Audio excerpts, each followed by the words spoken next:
जय श्री राम दोस्तों, हमारे चैनल मिस वैष्णव पर आपका हार्दिक स्वागत है। आज हम अपरा एकादशी व्रत के मातम्य की कथा का श्रवण करेंगे। उससे पहले आपसे एक छोटा सा अनुरोध है, यदि आप हमारे चैनल पर नए हो तो कृपया चैनल को सब्सक्राइब कर लीजिए, जिससे कि आपको हर व्रत की कथा, पूजा विधि, उद्यापन विधि आदि से संबंधित वीडियो सबसे पहले मिले। तो आइए कथा शुरू करते हैं। प्रेम व श्रद्धा से सुनिएगा। पौराणिक कथा के अनुसार एक बार पांडवों के सबसे बड़े भाई युधिष्ठिर जी ने भगवान श्री कृष्ण जी से पूछा, हे माधव, ज्येष्ठ मास के कृष्ण पक्ष की एकादशी का क्या नाम है तथा इसके व्रत करने से कौन से पुण्य फल की प्राप्ति होती है? हे माधव, आप मुझे इसके मातम्य की कथा भी सुनाइए। भगवान श्री कृष्ण जी बोले, हे युधिष्ठिर, ज्येष्ठ मास के कृष्ण पक्ष की एकादशी का नाम अपरा है। अपरा एकादशी संसार रूपी समुद्र को पार कराने वाली है। यह एकादशी अपार धन देने वाली है। जो मनुष्य इस व्रत को करते हैं वे संसार में प्रसिद्ध हो जाते हैं। इस दिन भगवान श्री हरि विष्णु जी की पूजा की जाती है। अपरा एकादशी के व्रत के प्रभाव से ब्रह्मत्या, भूत योनि, दूसरे की निंदा आदि के सब पाप दूर हो जाते हैं। इस व्रत को करने से पर स्त्री गमन, झूठी गवाही देना, झूठ बोलना, झूठे शास्त्र पढ़ना या बनाना, झूठा ज्योतिषी बनना तथा झूठा वेद बनना आदि सब पाप नष्ट हो जाते हैं। जो क्षत्रिय युद्ध से भाग जाए वे नरकगामी होते हैं, परंतु अपरा एकादशी का व्रत करने से वे सभी स्वर्ग को प्राप्त होते हैं।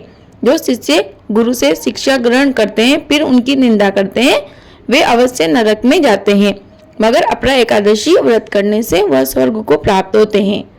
जो फल तीनों पुष्कर में कार्तिक पूर्णिमा को स्नान करने से या गंगा तट पर पितरों को पिंडदान करने से प्राप्त होता है, वही अपरा एकादशी का व्रत करने से प्राप्त होता है। अपरा एकादशी का व्रत पाप रूपी वृक्ष को काटने के लिए कुड़ाड़ी के समान है। पाप रूपी ईंधन को जलाने के लिए अग्नि, पाप रूपी अंधकार को मिटाने के लिए सूर्य के समान, मृगों को मारने के लिए सिंह के समान है। अतः मनुष्य को पापों से डरते हुए इस व्रत को अवश्य ही करना चाहिए। जो व्यक्ति इसके मातम्य की कथा को सुनता है वह सिंह के समान हो जाता है। पाप रूपी मृग उसे देखकर दूर भाग जाता है। भगवान श्री कृष्ण युधिष्ठिर जी से बोले, हे युधिष्ठिर, अब मैं तुम्हें इस एकादशी की कथा का श्रवण कराता हूँ। प्रेम व श्रद्धा के साथ कथा का श्रवण करो। एक समय की बात है, महिध्वज नामक एक धर्मात्मा राजा था। उसका छोटा भाई वज्रध्वज बड़ा ही क्रूर, अधर्मी व अन्यायी था। वह अपने बड़े भाई से द्वेष रखता था। उस पापी ने एक दिन रात्रि में अपने बड़े भाई की हत्या करके उसकी देह को एक जंगली पीपल के नीचे गाड़ दिया। इस अकाल मृत्यु के कारण राजा प्रेतात्मा के रूप में उसी पीपल पर रहने लगा और अनेक उत्पात करने लगा। एक दिन अचानक धौम्य नामक ऋषि उधर से गुजर रहे थे। उन्होंने प्रेत को देखा और तपोबल से उसके अतीत को जान लिया। अपने तपोबल से प्रेत उत्पात का कारण समझा। ऋषि ने प्रसन्न होकर उस प्रेत को पीपल के पेड़ से उतारा और परलोक विद्या का उपदेश दिया।